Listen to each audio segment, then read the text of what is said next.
and let's do it. I'm Philip J. Watt, co-host of the Mad Magic podcast, author of The Simulation, and bringing a video or audio for listening on the podcast about sex and gender. And now that I mention the podcast, if you want to check out the visual version, YouTube, Philip J. Watt. So yeah, sex and gender, hot topic, so much noise, so much emotion. What the fuck is going on? It's enough to confuse anybody. And so you have to really sit down and really look at the information to try and get to some sort of clarity about maybe not the answer, but what these two sides are fighting about. So let me try and break this down for you really quickly. I want to talk about some of Joe's comments when he was debating Russell on his podcast, Joe Rogan that is, as well as Jordan Peterson, what he's saying about it. He's obviously very much in the limelight about this topic. And then I want to get to some YouTube comments after watching this particular debate with Joe Rogan and Russell. I can't remember his first name. But the YouTube comments afterwards, like, oh, it's unbelievable. It really shows a dark and dumb side of humanity that we can't even converse about this sort of stuff. And so therefore, there's obviously one party, or maybe both parties, but in this circumstance, it's one party who's been very abusive, very cognitively dissonant. This person is really convicted in their position, and you can see why they would be, because it's supported by a huge portion of society. But the other side, this particular person was being pretty dignified. He was being cheeky and sarcastic, and hey, you gotta have a laugh at these sort of things. It's fucking hilarious. I can't wait to go through these comments with you because you will find them funny. But there is a moral to the story, which is we really need to consider how we converse with people, because it gets us nowhere to behave like this. All right, let's get to the first clip. Joe Rogan and Russell. Here we go. This is not like complicated stuff. They're still men. Yeah. I mean, I don't know where to go from here. I mean, I think I've made the argument. It's funny because I thought you were totally with me for like an hour and a half, and now it's like I feel like you're not there. And I don't know what to not there with say. that. I think there's a giant spectrum of people, but to say that a guy isn't born a man or a woman isn't born a woman, I think is disingenuous. Yeah. So it's where okay, Thailand, I think in India, and I think there's several Polynesian countries. There's several countries where there is a legal and cultural and social category that is neither man nor woman, nor male nor female. Like in Thailand, the lady boys, right? And there's other countries too have this. You can look it up. It's easy to find, right? Okay, you know about this maybe. Sure. Okay. What about that? What about those there's people? That too. What do you? Oh, wait. I think there's that too. So, okay. I'm saying people can be born a man, but if people can be born a woman, or you can get these Andy Dick, Yoel Romero weird variations. But Joe, take the lady boys from Thailand, okay, and move them here to this country now. How will they be considered? What do you mean, how will they be considered? Americans don't have those categories. Okay. We have only two. Don't you think there's a lot of variables in Thailand also that you're dealing with, like really young sex workers? There's a lot of weird shit that goes on in Thailand, a lot of abuse. So is the ladyboy category real or not? It's certainly real, as is the trans category is real. So there, they consider that real, and here we do not. But if a trans category is real, and I think you agree it's real, and I agree it's real, right? Trans people, I mean, there's absolutely people that feel like they're born in the wrong gender, well, sure. right? Yeah, okay. Yeah. So why isn't a man real? Why isn't a woman real? Oh, okay. They're real too. If you want to say they're all equally real, I'm down. Yes. I'm there, we're good. That's what I'm saying. Right. It's just that those categories have no absolute, biological meaning. There's not meaning that they're fluid, they're, basically arbitrary. Sorry. I mean, that we invent them. I'm not saying it's useless. I'm not saying we should never have any categories. I'm just saying that those categories have changed, and they change. But you kind of depending did on say where that, you though. are That's in the why world. I'm disagreeing with you. You kind of did say that a man isn't born a man, and that a woman isn't born a woman. And for sure, a lot of them are.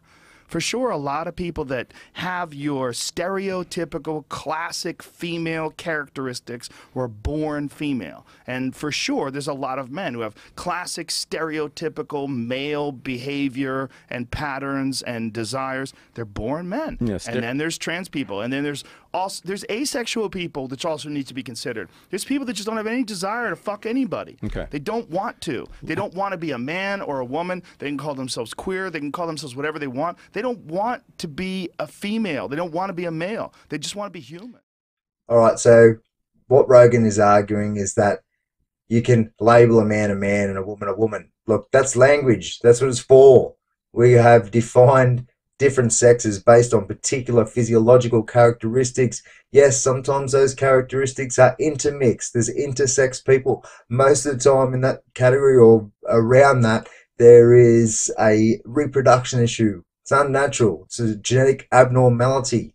And there's many genetic abnormalities in this day and age of oversaturation of chemicals, synthetic chemicals, toxins in the food, in the medicine, in the air, in the water, everywhere. We're just being toxified. The philosophical toxins especially, the dogmas, the propaganda, and we're feeding our minds with bullshit, and that manifests through the body epigenetically into some pretty unhealthy and results that aren't necessarily good for the survival of our species.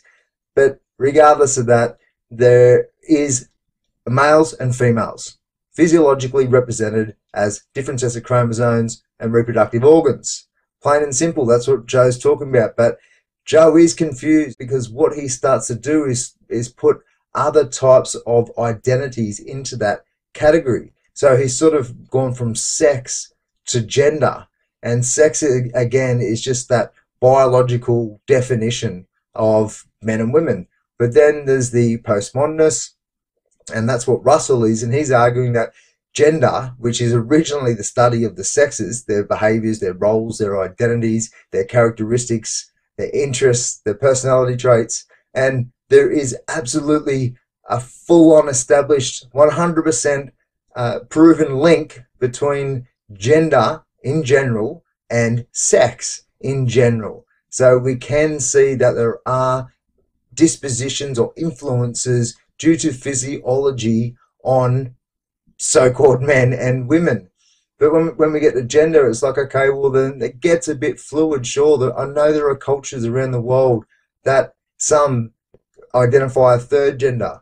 You might call that intersex, hermaphrodite, or it could be just somebody who takes on both the role of both the mother and the father, or the nurturer and the hunter.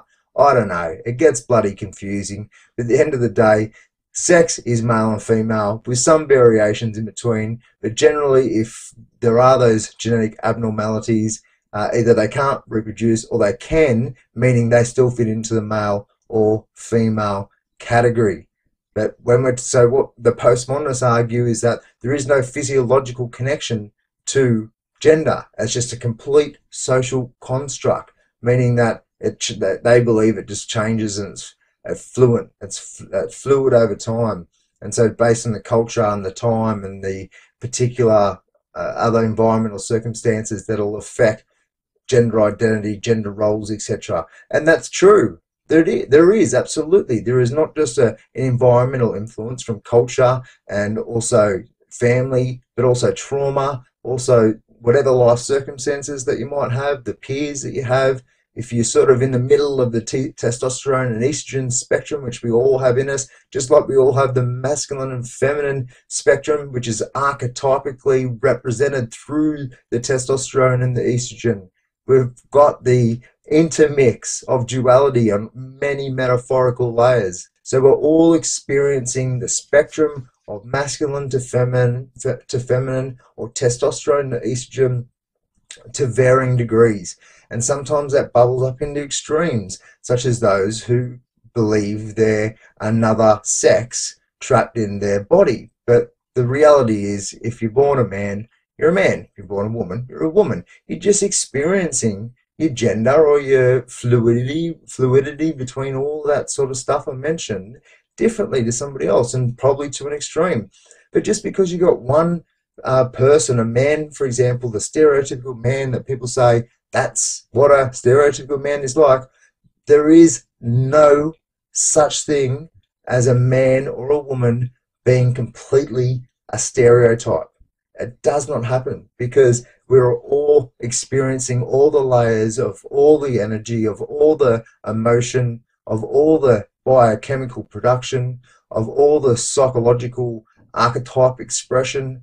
We all experience it to varying degrees, and sometimes at different parts of our lives, we might be more masculine in one way, more feminine in another way around that particular concept. So it is fluid. The postmodernists are right. In one way, environmental influences do have an impact on gender identity, and that includes cultural expectations or cultural norms around what it means to be a man or a woman. But not just that. So there's the biological influences, there's the sociological influences, but there's also the psychological influences. The biology is bottom up, physical, body, all the body brain, all of the apparatus, all of the many systems within our body, including the genetic expression, is influencing the psychology. But it's also top down. The social arrangements are having impacts in the mind, including traumas and really bad experiences that get hardwired neurologically or conceptually, because you can look at it physiologically or psychologically. But it gets hardwired into the very deep recesses of the mind, and that can have a serious impact on how we express ourselves psychologically and behaviorally. Then there's also the power of free choice, free will. I'm going to do a separate video on that. But we do have agency. Yes, our body is an automated system on some levels. It responds automatically to its environment because that's what survival is. It does that through many, many different layers, but the interplay of informational exchange that it has with its environment.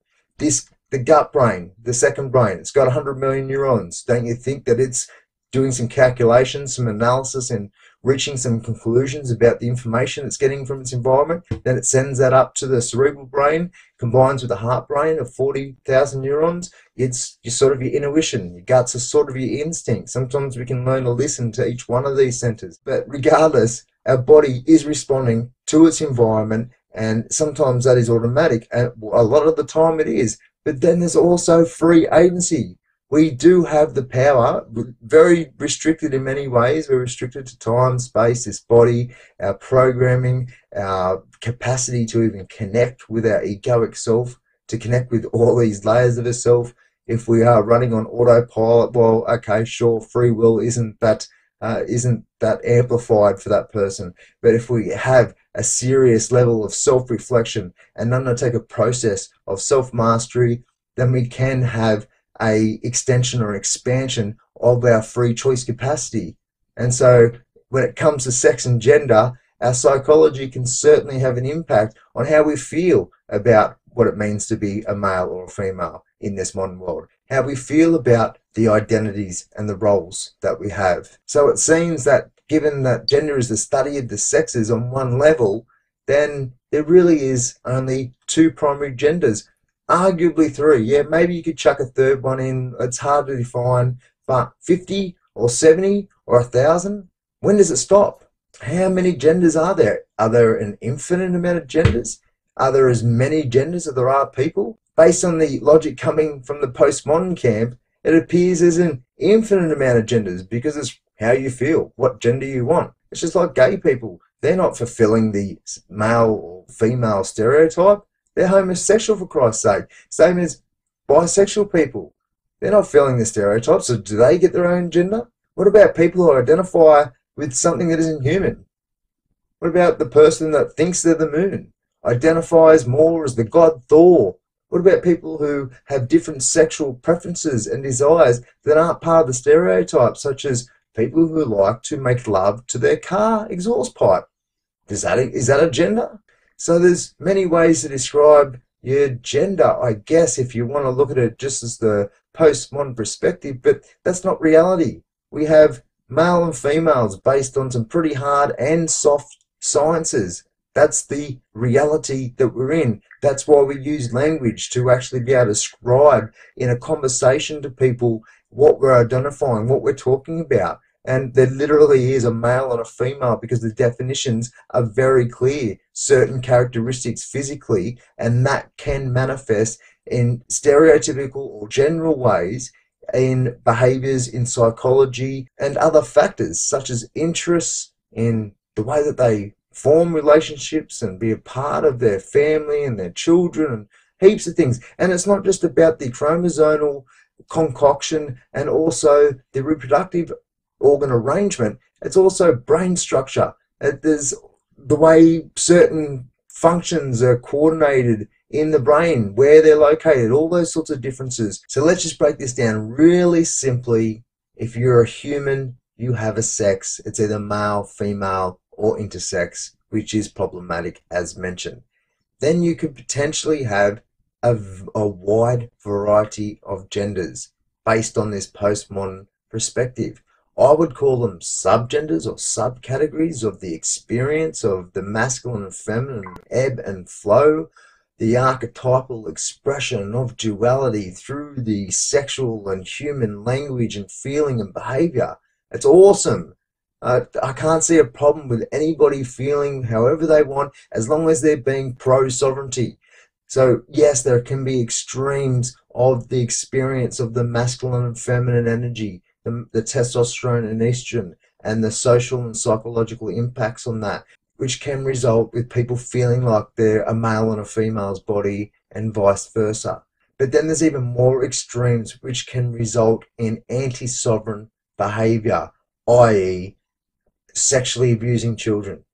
Pedophilia is a sexual desire for whatever reason, if it's trauma, if it's maybe genetics, I'm not sure about that one, if it's just some sort of concoction of the physiological and psychological parameters and paradigms and influences. Regardless, if you are causing harm, if you are being anti-sovereign, if you are not having proper consent in your sexual relations, then it is not okay. But if it's two consenting adults, do whatever the fuck you want and enjoy it. And don't expect society to catch up with your choices. We're still a little bit crazy. We've lost our minds on so many levels. As you'll see in the YouTube comments, is a reflection of how far we have lost our goddamn humanity. And this debate isn't anywhere near as bad as what I have seen it before, but it's a great reflection of where we are and what learning we can go through. Okay. That isn't the argument that I'm making. All right. The argument that I'm making is that gender identity is strongly influenced by biological sex. Okay. And the problem is that the legislation, especially the legislation that's being introduced in Canada, argues that it's not. Yes. And that's just not helpful. It's not even helpful for the transgender types, because some of them, for sure, there are people who have mixed biological sex. All right, there sure. are women who have some cells in their body that have male chromosomes. Yes. And then it's not a trivial number, for example. And there are people who are born with genitalia that aren't identifiable, and there are more genuine hermaphroditic types. And there's no doubt that there are some men that have a more feminine personality structure and some women that have a more masculine personality structure, and that's biologically influenced. I'm not making a biological case that there are two genders, the end. I'm making a case that sexual identity is unbelievably powerfully influenced by biology with certain exceptions, and that those exceptions themselves might be biologically determined. Not in all cases, but in many. And so part of the reason I was objecting to legislation like Bill C-16 is because it insists that gender identity is socially constructed. Well, if gender identity is socially constructed, then why can't we just take transgender people and socialize them back into their normative sex role? So Peterson's argument is very simple.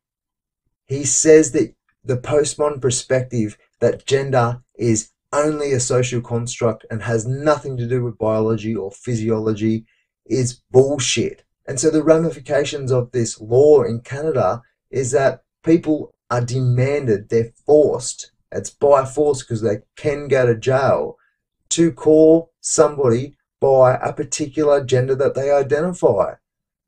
Like, who gives a fuck? We don't go around saying, hi male, hi female, hi pro-gender, past gender, pre-gender, post-gender, neo-gender, no-gender. What use is that? There's no use. And so we cannot be forced to call people by a bloody gender.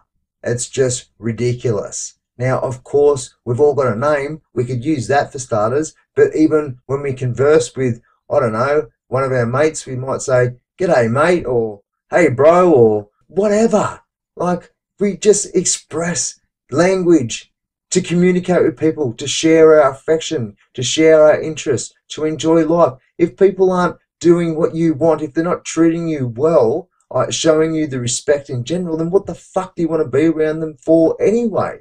So who cares? All this offense, this hyper politically correct situation in especially the Western world and especially in America is just off the charts. Everybody's getting offended over what? Over the fact that people don't agree with you? Who gives a shit? We haven't agreed with each other forever. We've also agreed with each other forever as well. We've cooperated on many fundamental levels to actually build the civilization we have today. But that doesn't mean we always agreed with stuff. And regardless if people have an old school, unethical, just absolutely inaccurate view, and they're arguing against your view, if you're going to get offended from that, why? It's just self-abuse. It's self-inflicted harm. You just get all angry and emotional and fired up and feel this rage and this anxiety and whatever. For what? For somebody else's views? They just think how they think.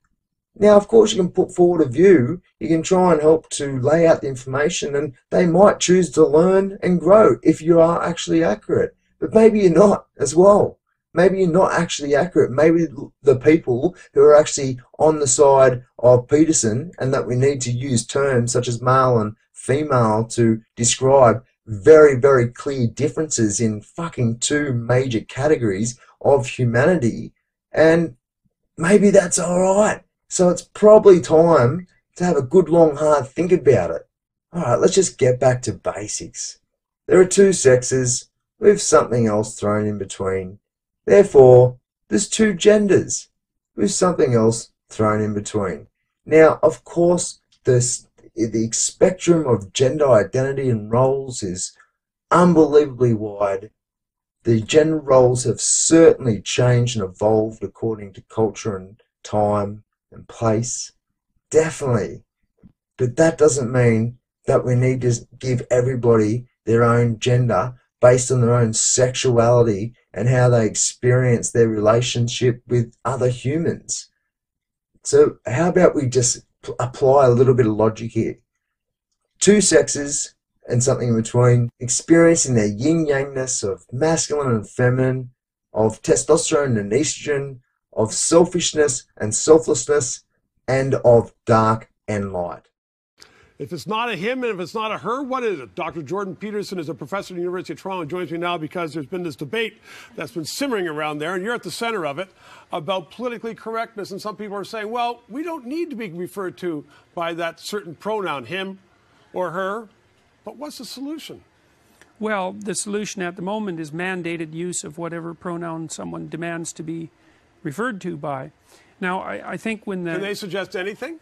As far as I can tell, they can. And I'm not trying to be alarmist about this, but what's happened since the legislation was introduced is that there's been an explosion in gender identity categories. And so, for example, in New York now, there are 31 protected gender identity categories. And as far as I can tell, there's nothing in the legislation that stops there from being a requirement for people to use a different pronoun for every single one of those categories. So as a professor, and you get a class at the start of the year, does someone have to have a sign on them to say which one they are, what they prefer? The practicalities of this are obviously one of the impediments to, one of the reasons for the legislation being improperly formulated, in my opinion. I mean, I believe that when people were first considering drafting this, they thought maybe there would be 2.1 genders, something like that, you know, so there'd be he, she, and some alternative term which we haven't settled on. I know it's a complicated issue, and hopefully I simplified it enough for you. If you have an issue with what I've said, if you feel like I'm incorrect, please feel free to express it. but do not express it like the following example I'm about to show you. Now, I have to quickly mention this comment. It's not the primary comment I want to focus on, but it's so funny.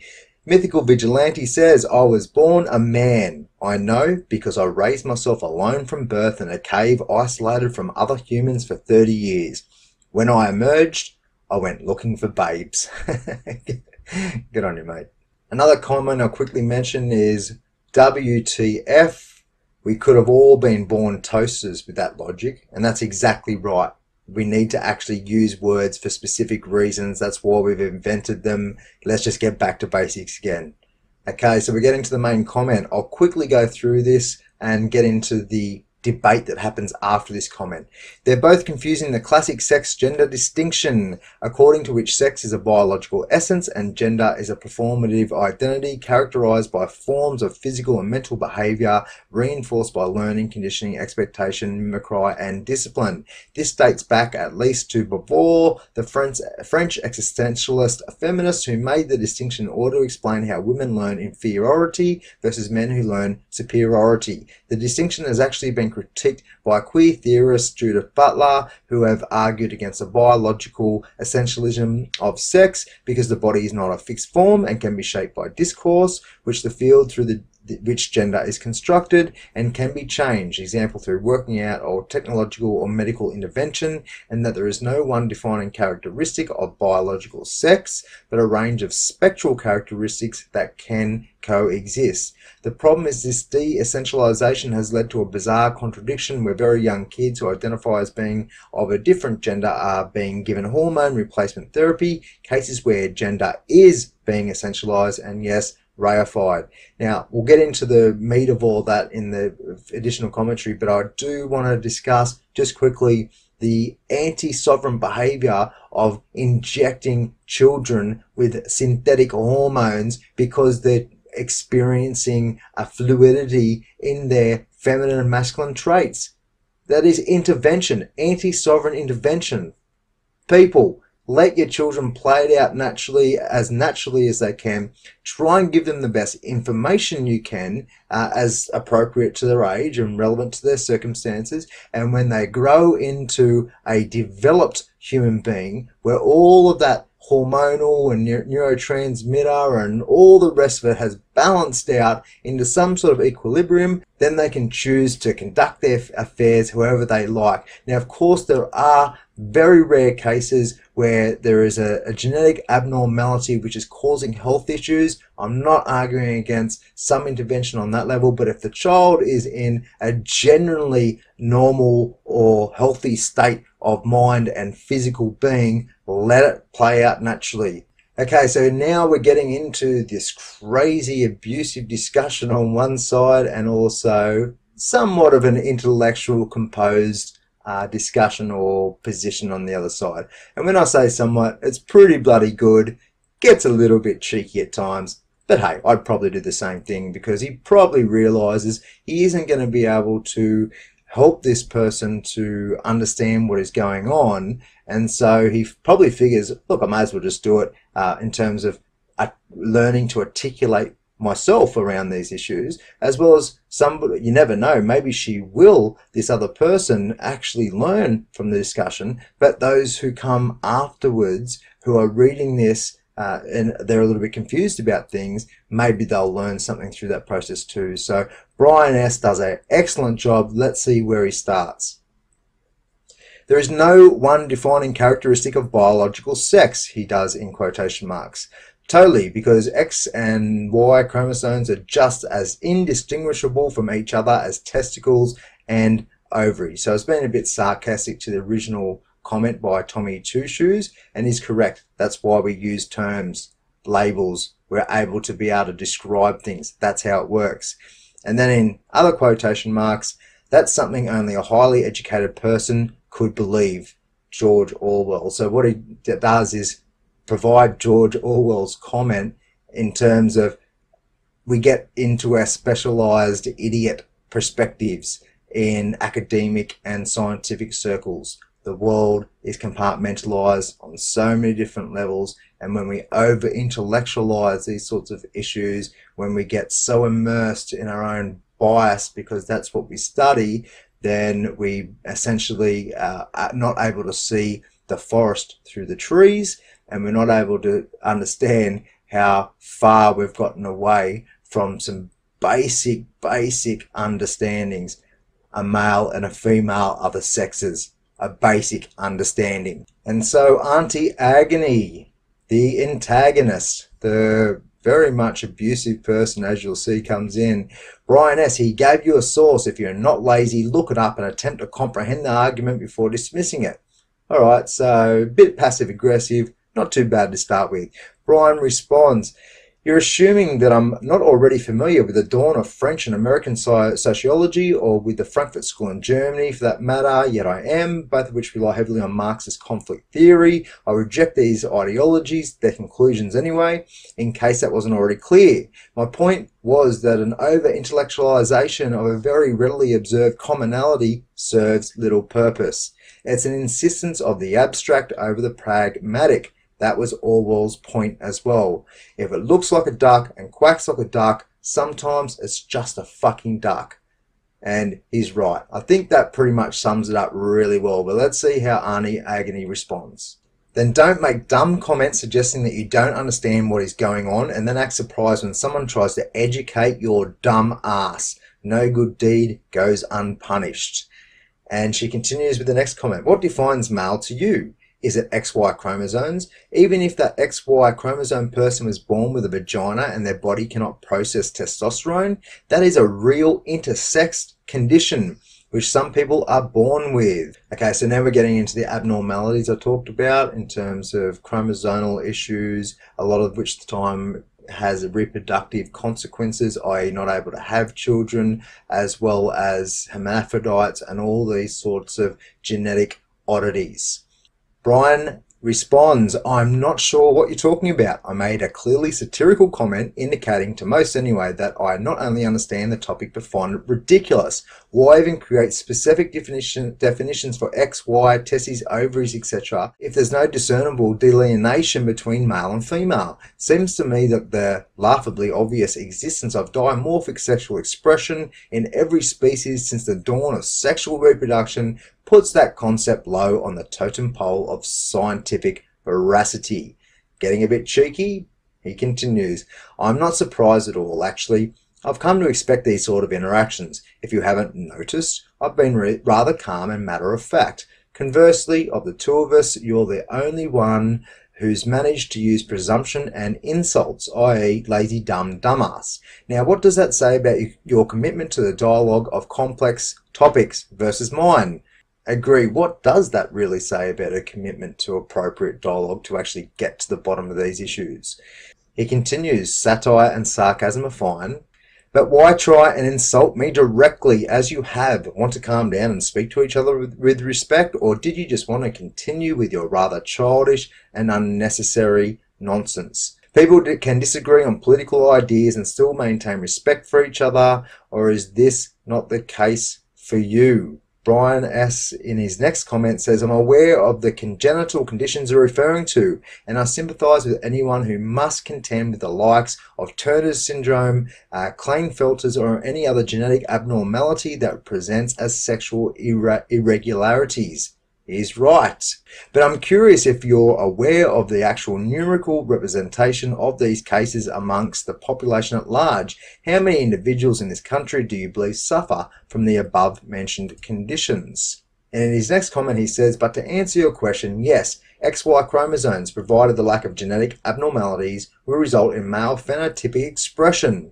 This has been incredibly well documented and established, especially in the higher phylogenic organisms such as mammals. For a much less controversial example, some medications will prompt a disparate response from the male of a species compared to the female. Now, is this clear biological distinction that needs to be ignored or embraced? I favour the latter myself, wink face. Uh-oh, I think we have a triggered Auntie Agony. Let's see where she takes it. Birds have the ZW system, and goddamn, just read before you keep saying dumb shit. And she does a link to Wikipedia, which is ZW's sex determination system. Alright, to Brian's comment, and I really want you to consider an old English woman with a serious accent reading this comment, because that's how I read it in my head. It was bloody hilarious. I won't do the accent, but I'll put a twist on it for you. Well, look at this. Apparently, I have much to learn about genetics that don't apply to humans, don't I? And I'm in fact truly happy to be exposed to evidences and ideas that I had yet to behold. I had no idea that birds could be more than male or female. Tell me, what are these new bird genders that I have yet to behold? I concede my points of blanket absolutism when it comes to my all species in reference to the XY mandate. I got carried away in my rhetoric and my sanctimony. I apologise. In earnest, my contentions were pursuant to the matter at hand, to human biology, and I threw care to the wind to try and win a debate point. Again, I apologise. You're right. I didn't take the time to reference the myriad millions of species that have lived on the planet, and I certainly didn't take the time to research the gender crises of the world's birds population. Wikipedia just had too many words for me to type. I would have never have made it, you see. But again, tell me these fantastical new sexes, in brackets, sorry, genders, that nature allocated to birds. I'm very worried about them. Are the birds being allocated their secret right to choose their own sex? How do the birds wish to be addressed with these fascinating new genders? Is it ZWIE? No, it's ZEAA. Ah, hell, you're the expert. What do the non-gender specific birds call themselves? And I think that's the end of his tone, that cheeky tone. It was well done, just making people laugh, really, and just showing her in a sarcastic way, like, seriously, you need to have a good, long, hard think about your position, because it really is simple when it comes down to actual language and understanding the differences that reality is en masse. We are different on every level, even though we're connected on another level as well. So why not have terms that we can use to describe the differences in this world instead of twisting something so simple into something so convoluted? So to finish off his comment, and you said you stopped reading after a couple of sentences, 3 posts later, and here we are, you're fun. This is going to be a fun thread as soon as I sleep off the bender. So, old mate, big weekend or whatever, had a big bender, probably flying on many different altered states of consciousness, really cementing, solidifying his articulation of these issues. He's got it pretty clear, he's well researched, he's a bit cheeky, and he's trying to express this the best he can given the crazy state he is in, and I must commend him for having the integrity to maintain a little bit of humanity in his dialogue with this person. Okay, so he continues with his next comment. I'm serious. I want to know all about the transgender birds. You're apparently the expert. You're essentially saying that if birds don't have a male-female chromosomal expression as humans do, then they aren't beholden to the requisites of sexual selection. You seem to be arguing that no organism is beholden to sexual selection because the very idea of male and female doesn't exist, question mark. Then he quotes a few people, Darwin, Huxley, Gould, Dawkins, Pinker, and says they disagree with you, old friend. Beauvoir might have had some lovely things to say about feminism, but she's a solid 100 years behind the actual data when it comes to the biological differences between the sexes. He's absolutely right. This postmodernism perspective isn't actually aligned with the scientific data. Anyway, it turns out humanity has been performing studies about the sexes in that 100 years. I don't think you'll like the results. Yep, according to left-leaning Steven Pinker and his published material, men and women aren't the same. I'm sorry, this must shatter you, but I'm here for you, with a heart. Very cute. He continues, I know this must further shatter your delicate sensibilities, and I apologise. Truly, I think he's being genuine right there. I think he is genuinely apologising for the state of suffering that this person is, this mental incoherence, and the way that she expresses herself in such disdain and so much, and it's disgusting. A way to express your position to people and have a dialogue with them. But not to worry, and this is where it gets a little bit tricky again, because this is a severe issue in our university or colleges over in America. I'm not sure to what extent it here is in Australia, but in America, this hyper political correctness is just off the charts. Everyone's getting offended. Look, let me just have a quick note on this. If you get offended by what people do or say, then, and really like have a serious emotional reaction to it, then you're not really sophisticated in your capacity to have self-control. If you want to get offended by other people, there are myriad reasons or ways or situations where you can do that. And all it is self-harm in the end. Now, you cannot agree with somebody, sure, and you might want to put forward a case to them why you disagree. Sure, maybe you don't. Maybe you realize whatever opinion it is just bullshit and you don't want to invest your time and energy in it. Regardless, people getting offended over this shit is ridiculous. We're all at our own level of healing and development. It's okay to disagree. It's okay to go, well, that is a really poor philosophical or behavioral position to have. It's causing harm or it's doing these other things, whatever the case may be, and you can call it out for what it is. But if you want to abuse yourself, self-inflicted harm over other people's actions, well, you could spend your whole life doing that if you so choose. So sure, if people aren't educated about a particular thing, getting offended about it isn't going to help anything. It's just going to charge the emotional exchange and all these levels, and no one gets anywhere. So have a good long hard think about your own capacity to self-care during these discussions, because at the end of the day, who gives a fuck about what one individual is saying? We're looking at this in terms of the evolution of our collective consciousness, the evolution of our individual consciousness, and how that influences and injects into the collective arrangement called humanity, the collective dialogue that we're having. So just take a bloody chill pill and contribute to the evolution of our species and the evolution of yourself in a bloody honorable way that actually respects yourself and others, even if you don't agree with their philosophical position. But not to worry, Brian continues. I'm sure your local college will have a safe space available to you. Fear not, fraught with colouring books and teddy bears. I'm not actually kidding. Colleges started creating safe rooms for students who couldn't handle an opposing viewpoint. These are the people you're aligning yourself with, brother. I beg you to resist the lunacy. He is right. He genuinely wants this person just to really consider what's happening, because the divide and conquer strategy is in full swing on so many different levels. This is ridiculous, this entire discussion.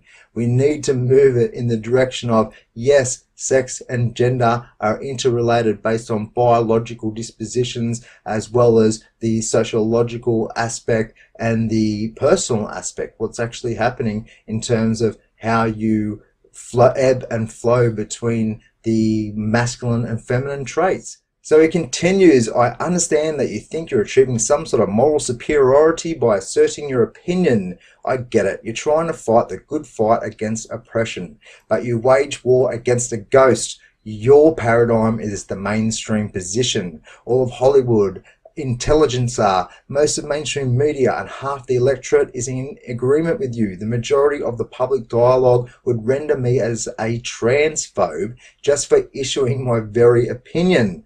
That's a scary state of affairs. And so Brian is still on the I think the polite rampage, but you're not fighting against the man. There is no concerted oppression as you think there is. You, my friend, are the mainstream. He's right.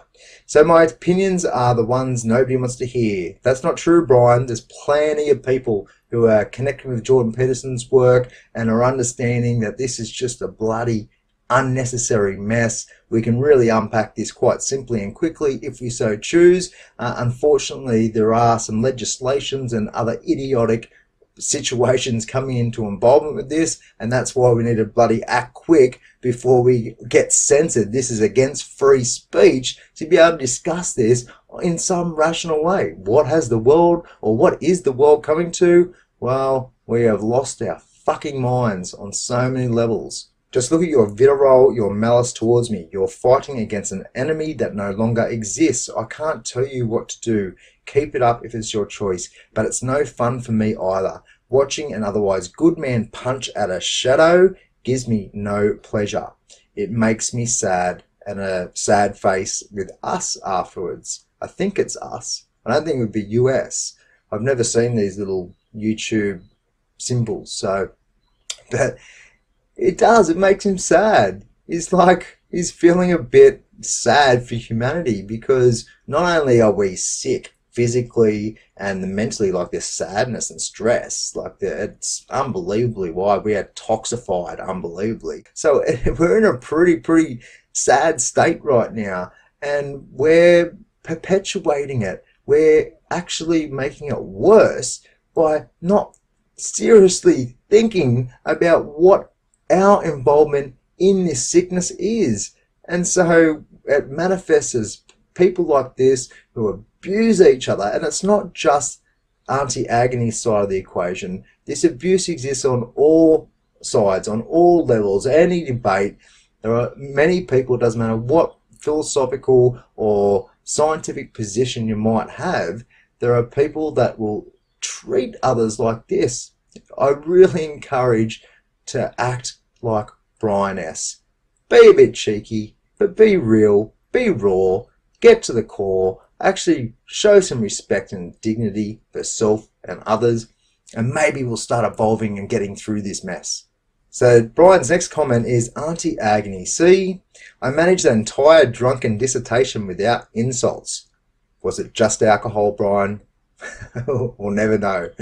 What's your excuse? My modus operandi is to learn and discuss. I love it. Yes, Brian, I love it too, mate. You either hate it or you're a very unhappy person who feels compelled to belittle anyone you disagree with. I can admit when I'm wrong. I already did. Can you? Well, yes, she probably is unhappy to a degree. And look, let's just have a quick dissection of this, because she needs to take full responsibility for her behaviors, yes. But at the same time, we are influenced by our environmental circumstances to such a huge degree, especially if we've been brain fucked as a kid somehow through massive traumas, poor programming, conditioning, whatever. And so, and not only that, the propaganda of this orthodoxy, this bullshit materialistic dogma that has inserted a false separation of the individual with its environment. We are evolving philosophically back to the ancient or traditional ideas of idealism or animism. Doesn't matter what you want to agree in terms of the way that we actually define this philosophy, but we are incorporating mind, consciousness, energy, spirit, abundance, sovereignty, authenticity, connection, this cooperation with each other back into the very fabric of our philosophical position on our experience of this reality. And so that's re-enchantment of the world is awesome. We need to start respecting the connection, the exchange, which I just sort of summarize as natural law, which is just like any other Newtonian law.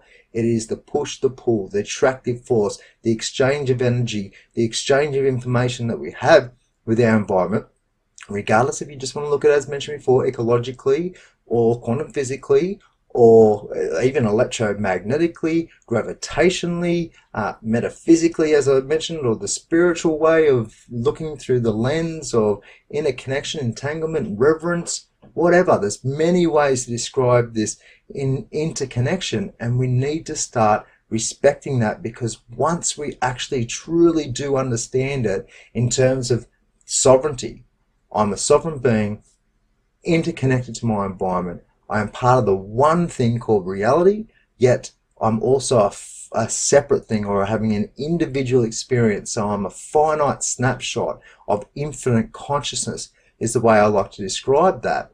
And therefore, when I respect my own sovereignty, I know I'm connected, so therefore I need to respect the sovereignty of my environment and all of its layers as well. Once again, that doesn't mean you have to take shit off anybody. We need to have boundaries. We don't have to agree with everybody. We need to make sure that nobody is harming us. We need to stand up for people who are being harmed. That's why the golden rule has been incorporated into all of these, or essentially all of the religions and spiritual disciplines and other sort of mystical traditions, because it's true, and because we are interconnected with our environment, and ultimately we need to respect others just like we should ourselves. It's a pretty simple philosophy. So Brian's next comment is, I really would love to be wrong. It helps me learn to be better. Let me ask you a question. As a person with an egoic construct of the self, are you even capable of accepting when you're wrong? Or what is the time lapse between you receiving the information and actually incorporating it, embodying it into your belief systems, and rearranging your beliefs, the information of your psychology in a way that you're actually truly, it's truly a part of you? How long does it take? How much cognitive distance do you apply? How long does it take for you to get that information and actually translate that into your reality, because it's based on facts and truth? The other question is, how much do you think you know but you don't actually know? How many times do you fill the gaps in your subconscious or conscious mind in a way that makes you believe that and feel good about yourself because you think you know the actual truth, but when you actually don't? These two questions, when do you admit when you're wrong, or if you admit when you're wrong, as well as admitting if you don't know something, what strength do you have to face those aspects of yourself? Because let me tell you, it is so emancipating when you really begin to accept that, hey, I'm wrong about something, but therefore I can learn and grow and evolve into something more advanced than what I was before. As well as, well, I don't know something, but that opens me up to learning something new.